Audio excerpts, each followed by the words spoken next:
Hello, all Witchbookie followers. Welcome back. Hopefully, you've all summered well and enjoyed a profitable flat season. As some might know from following some of the daily selections for myself, I found it a tricky summer to get into, really. The summer jumps racing has been unpredictable. The flat racing has never been really my scene.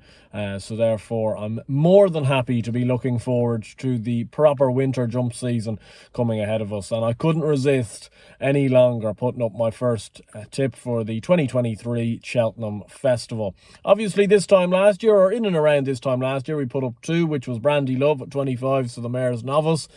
Less said about that, the better, unfortunately, given what ended up happening there. And Bardenstown Lad at 50s for the Albert Bartlett, who did manage to repay a few of us in a decent enough manner, coming third in that race. And my first selection for this year's Cheltenham Festival comes in the Albert Bartlett, and it's a very similar profile to that of Bardenstown Lad. I just believe it's a potential way of getting a slightly bigger price about a horse that's maybe not from one of the most fashionable trainers. You look at the market at the moment, full of Willie Mullins horses, full of Gordon Elliott horses, and with right reason, because those could be still very good horses. But at the same stage, American Mike's favourite at the moment.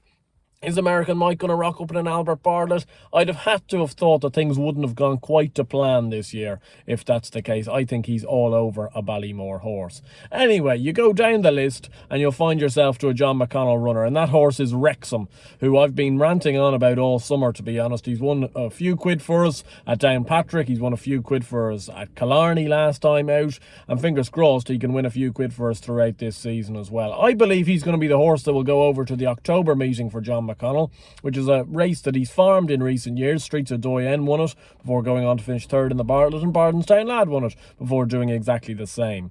I'm hoping that this horse might be a little bit better than these two, to be honest. I think he travels in the real manner of a very good horse. The way he's jumped in his 3 hurdle starts so far, when being beaten over 2 miles at Galway and then winning at Downpatrick and Killarney, has been really good. Shifted a hint right on 1 or 2 obstacles at Killarney. I didn't think that was of major inconvenience, to be honest. I think he was just out in front by himself, somewhat dossing on the job, but he picked up in the manner of a very good horse, and I think he's continuing to progress, and I don't think we've seen the best of him yet.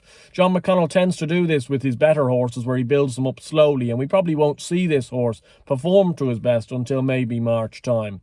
It wouldn't surprise me if he went to that October meeting, hopefully ran a good race. You know, he doesn't necessarily have to win depending on who he's up against, but certainly you'd want to see him maybe in the first 2 or 3 if he was to run there, and then he might be given a bit of a winter break and come back for maybe that Musselburgh race the Bardenstown Lad won, or maybe a little prep run at the likes of a Nace or Navan before going on to Cheltenham in March. I think this is the plan. I've had a little bit of a whisper that this might be the plan, and for Wrexham, I think this could be an interesting proposition, and a little bit like Bardenstown Lad, it might give us something to look forward to throughout the entirety of the season, even at this very early stage. He's currently 33 to 1 with the majority of bookmakers, really. Paddy Power, Betfair, Sky Bet, all each way. I'd be recommending this, obviously. He was a bigger price before the Killarney win. I was dubious. I was very tempted to actually put him up. He was 66 to 1 at the time, but I needed to see him do what he did at Killarney, where he beat kind of last time out winners in Toss Again, Esperti, Level Never Ending.